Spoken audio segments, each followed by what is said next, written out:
Welcome to Highland Waves, a podcast coming to you from Marshbrook Studios, located beside the world-famous Margaree River in Cape Breton, Nova Scotia, Canada. At Highland Waves, we feature stories about the people, places, and the visitors who come to Inverness County. I'm Pat Wall, your host.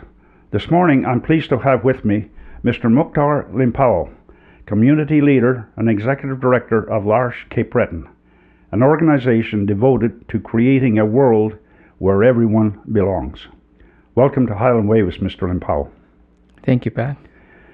And congratulations on recently receiving the Invisible Champions Award. Thank you. And you've had a very successful weekend at Gaelic College with the Large Successful Chowder Challenge. So, very good.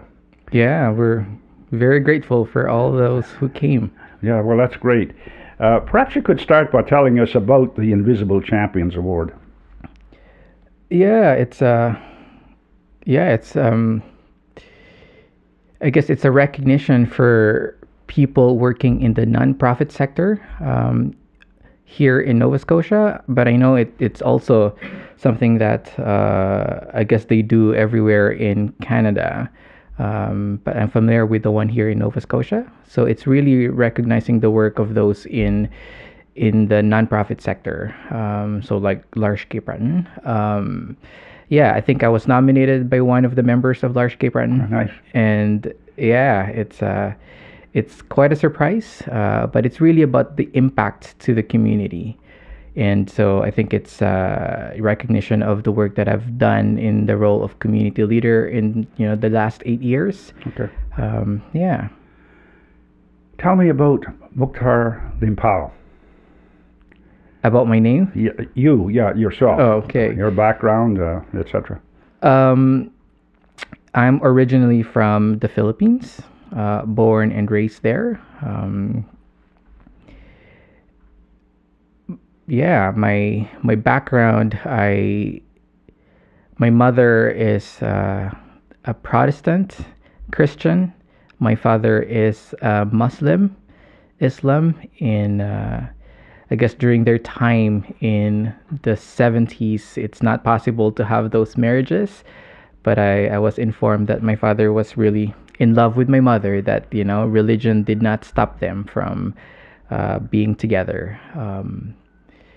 But I am a practicing Christian myself, and I think that's one of those reasons why I was attracted to Large.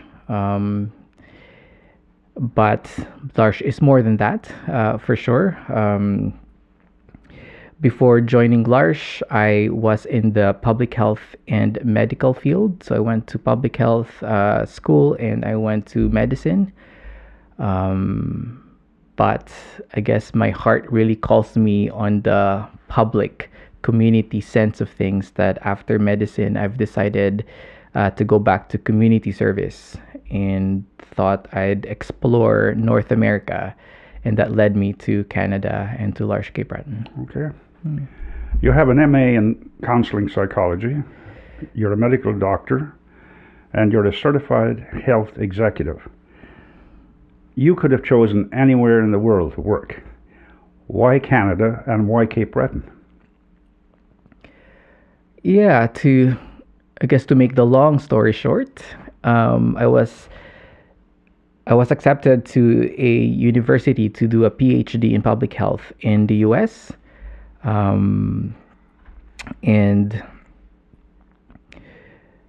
It's complicated for a Filipino to study abroad. And so when I got the acceptance in July to start in September, that did not give me a lot of time to apply for a study permit. So I requested the university to have a year deferment because it will not be possible for me to be able to go to university and get a study permit. And they've suggested that while doing that is to do some sort of community work in North America to already help me get used to a different culture, for people that are not familiar with the culture that I'm from. I have two sisters with disability, so I was really interested in the disability field. And so I did my research around disability.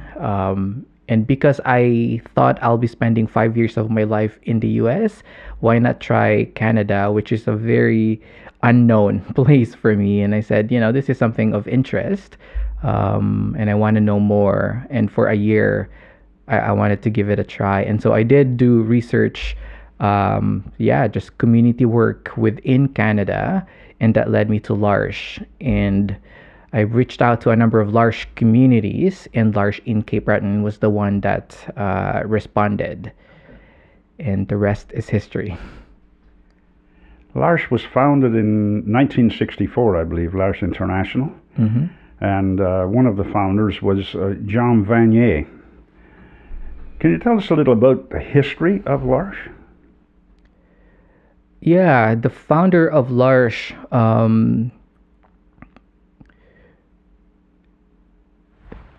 I believe, had visits with institutions in France, and felt the call to, I guess at that point, the idea of freeing people from institutions. And so invited 3 individuals to live with them. And that was 1964, and that's how Larche started. It's an ecumenical organization. It is, yeah. I believe it started, from people who were Roman Catholics. But today we believe that it's an ecumenical organization. Its mission is to make known the gifts of people with intellectual disabilities. What special gifts do they have, and how do you make them known to others?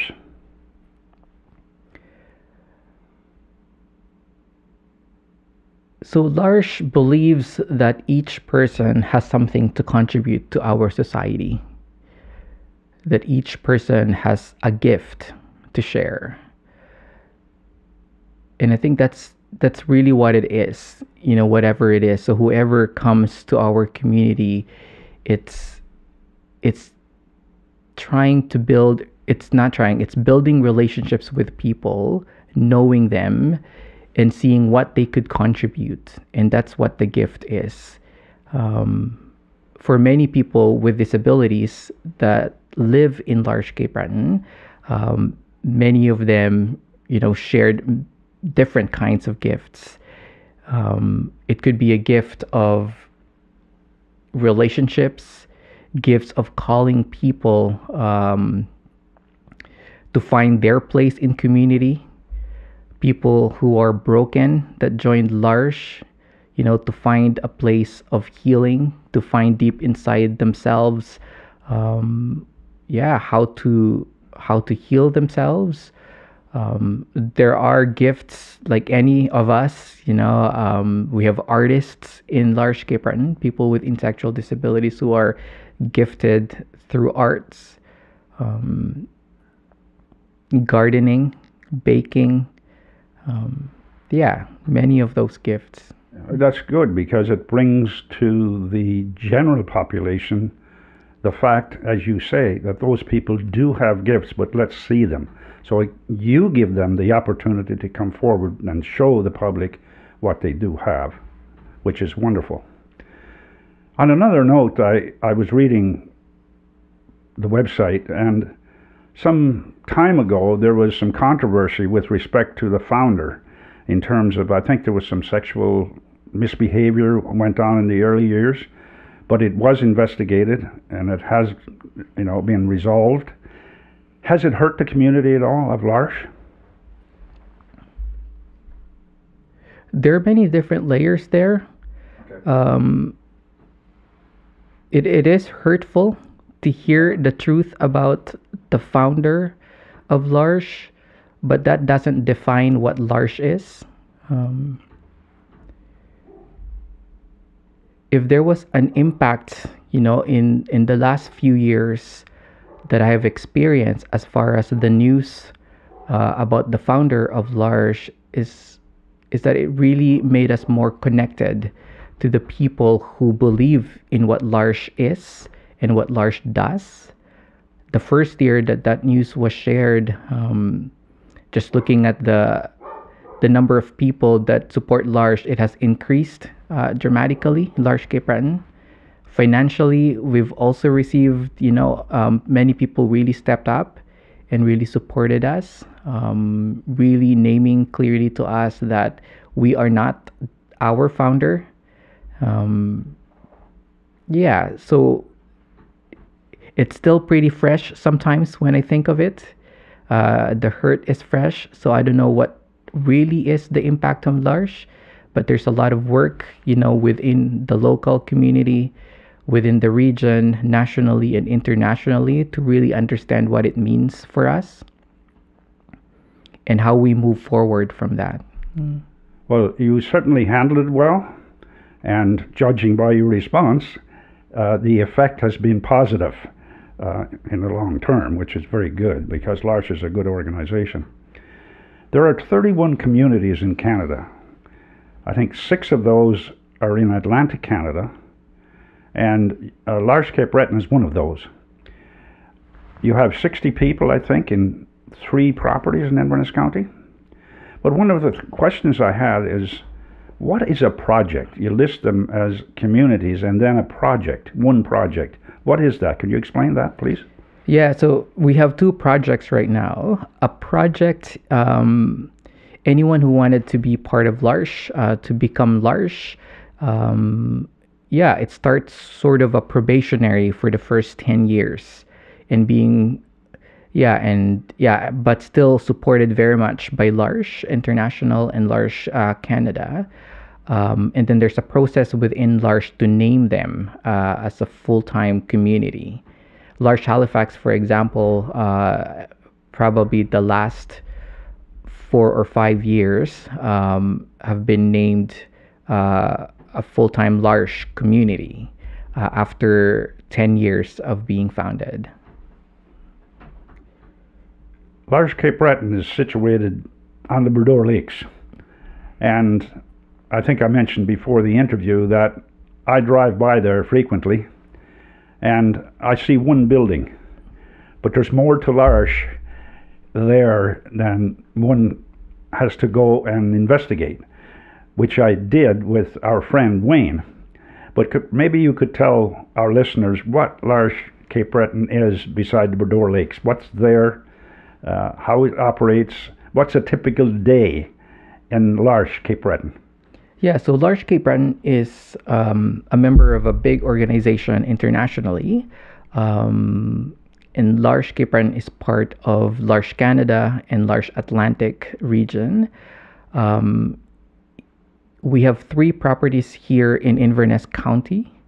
The main property is the one you're referring to that you see from the highway in Iron Mines. We do have, on average, about 100 people every day now that are working and living in Large Cape Breton. We do have 6 homes for community services. They are group homes, small option homes, or developmental homes is how they categorize them. And we have 7 to 8 day programs. We have a property in Orangedale, and we have a property in Mabu. So they're all distributed throughout these 3 properties. In Iron Mines, we have 4 homes. In Orangedale, we have 2 homes. In Mabu, we have a building there for our development office and the Hope Chest right next to the Mabu Market. In Orangedale, we have 2 day programs. One is our bakery and cafe, and the other one is our art studio. People who love to do art, our artists work there. They do weaving, they do carpentry, and anything else that they think is something that would really be helpful for people to make and produce. On our main property, we have 2 day programs that are supporting people just to have meaningful days and not geared towards production. And one of them is a retirement day program. We have a store as well there, which is called the Arche store, that sells the products that we produce in our programs, secondhand clothes as well as other items from local people in the area. We do have a garden program. We have a big greenhouse that helps us operate our garden program year round.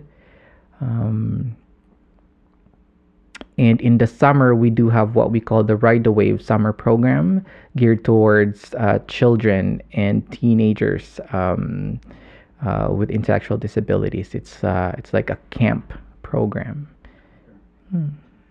Does Large Cape Breton follow the exact same principles and missions of L'Arche International? Yes. Okay.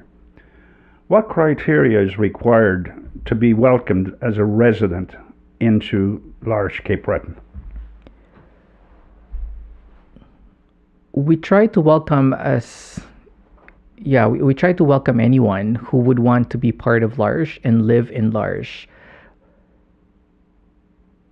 It's not always possible to welcome people. First of all, we need to have a vacancy. We only have 26 beds to welcome people, and unfortunately, the only times we are able to welcome people if there's a departure.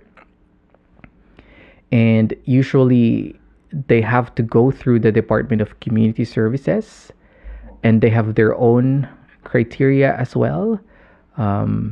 So people with intellectual disabilities are the people that we welcome, but it's also about our capacity to welcome people. In as much as we'd like to welcome anyone, it's also about knowing our capacity. Supporting people to live, a good quality life means that these are individuals that are willing to explore day programming in L'Arche and be part of them. People who are looking for community, because part of L'Arche is building community. And so beyond our houses and our programs, we do things together as a community. We look into spirituality of each individual people and how can we support them to nourish their own spirituality. Each person is different. And each of us has needs, and also understanding what each individual needs, and do we have the capacity to provide for those needs. You have people with intellectual disabilities living on the property. Do you have support 24/7 from people who are not intellectually compromised to help those people over that period? I'm not sure if I understood the question correctly, but we do have 26 people with intellectual disabilities living in our homes, and we do have live-in house assistants. These are the staff that lived with them in the home. So currently we have between 26 to 30 live-in assistants. In addition to that, we also have live-out assistants who don't live in the homes, and day program assistants who come during the day to support people in the programs. Okay, thank you. Mm-hmm. What does it cost to support somebody with intellectual disabilities for a year at L'Arche? So funding for our homes is provided by the government, community services, and there's a per diem that they provide for us. For our 6 homes, the government, it varies. There's a range, but I could speak about 6 homes. It ranges between 3 to 4 million to operate a year. About 26 to 30 people with intellectual disabilities in rural Cape Breton. and that's to provide everything they need from food, from their basic need, food, clothing, the homes, um, yeah, and some personal items that they need, and a little bit of that, for some recreation. We believe that that's not enough, based on my experience. That's why we also need to do fundraising to make sure that people live not just through their basic needs, but also to really be able to engage with others in the community of Large, but also outside Large. We believe that they deserve to work, or to have meaningful activities during the day. And so that's the focus of the fundraising that we don't get from our regular fund, with the government. Well, an example of that, I guess, would be the chowder challenge that took place at the college. Exactly. Yeah, okay. You have 2 boards. Mm-hmm. And how does that work? Yeah, the first one is our operational board, who's responsible for the $3 to $4 million, to operate our homes and to make sure that we are accountable to the government, to licensing bodies. They're the ones responsible for managing risks. And more importantly, they're responsible for making sure that we are serving the mission and the mandate of Large. The other board is our foundation board, and it's the one that's responsible for fundraising. The target usually is $350,000 a year to operate the 8 programs we have, and that's a huge amount of money to fundraise each year. So it's really, you can imagine that it's not always easy to be in leadership roles or to be in a board, to make sure that we have that. When we had the pandemic, it's a big question: can we keep operating? Because we can't always assure that we're gonna reach our target. Fortunately, we get a lot of support from local area, from foundations, from individuals. So the fundraising board, the foundation board, is an active board, making sure that we do our fundraising events, that really looking into what are other creative and innovative ways to bring money, to make sure that all 8 programs remain open. You have 11 staff? At least that's what's listed on your website. You probably have more than that. Yeah, so we do have about 26 to 30 live-in house assistants. Okay. We do have between 17 to 20 day program assistants, and probably up to 6 live-out house assistants.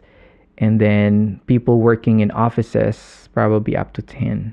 Okay. Yeah. So who hires those people? Do you hire those at Large, or does the community service have an impact on that as well? So we do hire people who wanted to work in Large. So we do have a human resource person. The title of the role is assistance coordinator, that's responsible for hiring. There is one question that has been in the public eye for a number of years now, and it seems to be becoming more of an issue as we go forward, and that is medical assistance in dying. And it has a lot of the organizations that are there to protect people with disabilities, whether they're physical disabilities or intellectual disabilities, have concern about this particular program, if you can call it that. Does Large have a policy, or how have they looked upon this challenge? I think for Large, it's really a focus on assisting people in living. What do they need to live a full life, a good quality life? that's really the focus that we have. It's important for people to have a choice. But before even looking at, what are their needs, is it more hardship than anything else? It's really looking at, do they have what they need to actually live a full life? If you think of medical needs, I think there's more that we can still do to really ensure that they receive. It's not easy to live in a rural area like Cape Breton in Inverness County. There's so many things that we can do to really improve, the services that could be given to people with intellectual disabilities, but also just the residents of Inverness County. We do need more psychiatrists, for example. We need more counselors, therapists, and that's not including all the other needs for medical doctors, nurses. How can the general public help L'Arche?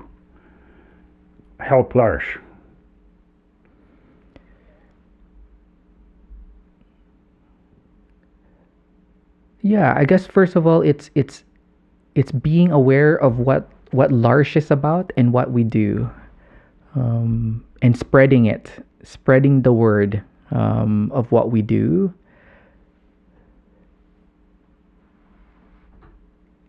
Participating in conversations and reflections around what people with disabilities are living, advocating for justice, that people with intellectual disabilities, like everybody else, have something to contribute, something meaningful to contribute to our society. And of course, second is we need money. We need money to be able to continue the work that we do in building community and providing meaningful days for people with intellectual disabilities, in helping them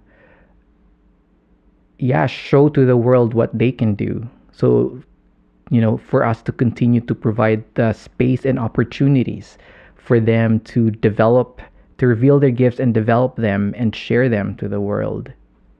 So awareness and financial. And we always are in need of volunteers. And so for people to come and join us, whether in our programs or in our homes. If people wanted to volunteer at L'Arche, they would contact your office? Yes. Okay. Is there anything else you would like to add this morning? It's the 40th anniversary of Large Cape Breton this year. And the last week of June, from the 26th to the 30th, is when we plan to celebrate the 40th anniversary. Just go to our website and check the schedule. I want to highlight the Wednesday event. It's a day of talk. We call it Disability Awareness Forum. We have several speakers that will be talking about intellectual disability. Our founder, Tom Gunn, would be the first speaker who would speak about his experience founding Large Cape Breton and the difference between then and now as far as how we respond to the needs of people with intellectual disabilities. Another former community leader, Jen Power, will be speaking about what is the call today by people with intellectual disabilities, the call to us, for response. A family member who would be speaking about their experience living with someone with intellectual disability. In the afternoon, we'll see the lens from Rose Siliboy, the executive director of Maui Dam. The lens of people with intellectual disabilities who are also from the First Nations communities, and a mother who also happens to be the board chair of our foundation board, Lois Landry, would be speaking about how to navigate the system to get support from the government for families with members who have basic intellectual disability. Yeah, and Friday would be our gala, where we come together to have a feast. One thing that we love to do together is through food and music, and we'll have both components and more, on that Friday evening.